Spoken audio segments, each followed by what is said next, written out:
حضرت ابو درداء رضی اللہ تعالیٰ عنہ مدینۃ المنورہ سے چلے گئے تھے شام میں، تو وہاں کوئی شخص مدینۃ المنورہ کا ان کو ڈھونڈتے ڈھونڈتے چل پہنچا اور کہا کہ ابو درداء میں مدینۃ الرسول سے آیا ہوں، مجھے پتہ چلا کہ آپ کے پاس حضور کے فرامین ہیں، تو ایک فرمان سننے کے لیے اتنا لمبا سفر کاٹا ہے، یہاں رشتہ داری بھی نہیں ہے، کوئی تجارت بھی کرنے نہیں آیا، کسی سے ملنا بھی نہیں ہے، شہر دیکھنے کے شوق میں بھی نہیں آیا کہ میں دمشق دیکھا ہوں کیسا ہے، صرف ایک ہی غرض ہے میرے سینے میں،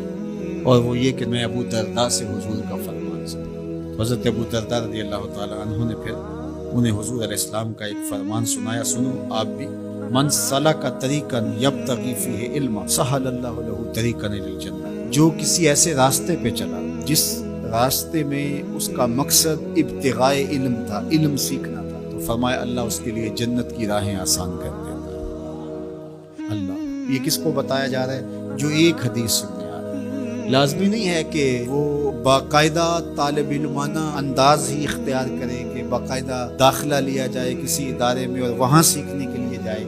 تو وہ طالب علم شمار ہوگا۔ لازمی نہیں ہے کہ 8 سال کا 10 سال کا کورس پڑھنے جائے تو پھر ہی طالب علم شمار ہوگا۔ اس کو بتایا جو صرف ایک حدیث سیکھنے آیا تھا۔ تو میں آپ سے کہوں گا کہ 8 دن کے بعد جب جمعۃ المبارک کے موقع پر آپ سفر کر کے گرمی کاٹ کے مشقت سہ کے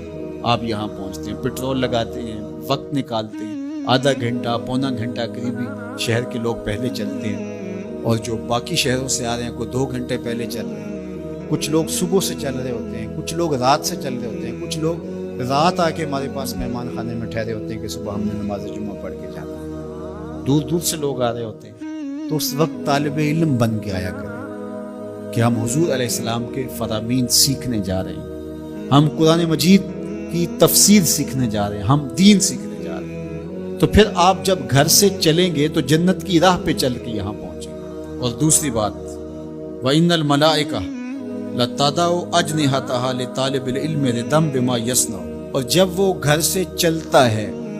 جتنے بھی دور سے چلا ہے، 20 کلومیٹر سے چلا ہے یا 2000 کلومیٹر سے چلا ہے، وہ جتنی دور سے بھی چلا ہے، جب وہ گھر سے چلتا ہے،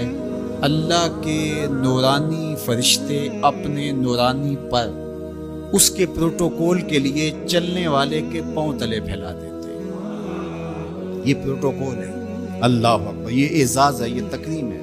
پھر ارشاد فرمایا وَإِنَّ فَضْلَ الْعَالِمِ عَلَى الْعَابِدِ كَفَضْلِ الْقَمَرِ عَلَى سَائِرِ الْكَوَاكِبِ، عالم کی فضیلت عابد پر،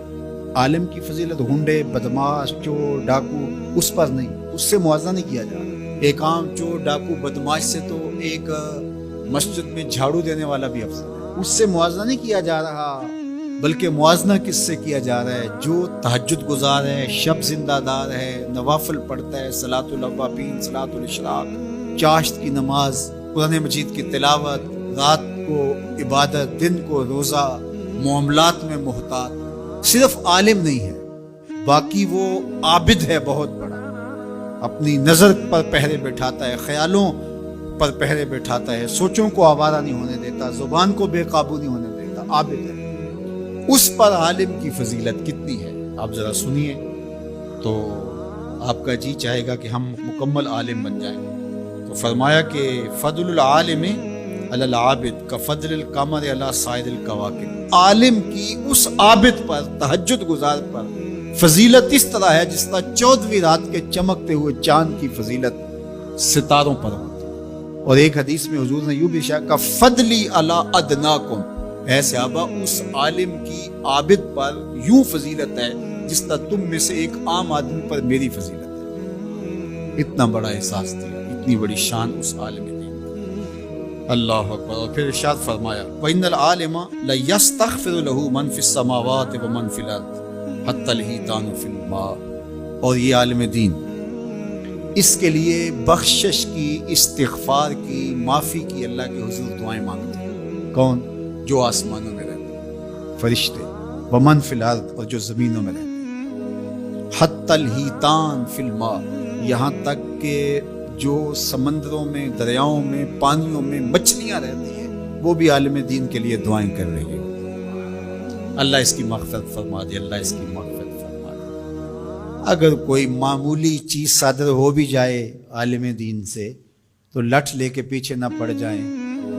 ہم تو اگر کوئی گناہ کر بیٹھے تو ہمیں خود معافی مانگنی پڑتی ہے، اور اس خلوص سے شاید مانگتے ہیں کہ نہیں مانگتے، لیکن عالم دین سے اگر کوئی خطا ہو بھی جائے،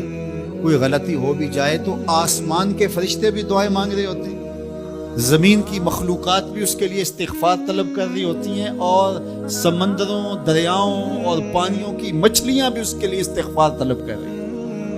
یہ اتنی بڑی فضیلت ہے اللہ تعالیٰ نے علماء کی رکھی۔ دعا کرو اللہ مجھے بھی اور آپ سب کو بھی علماء کے زمرے میں شامل فرمائے۔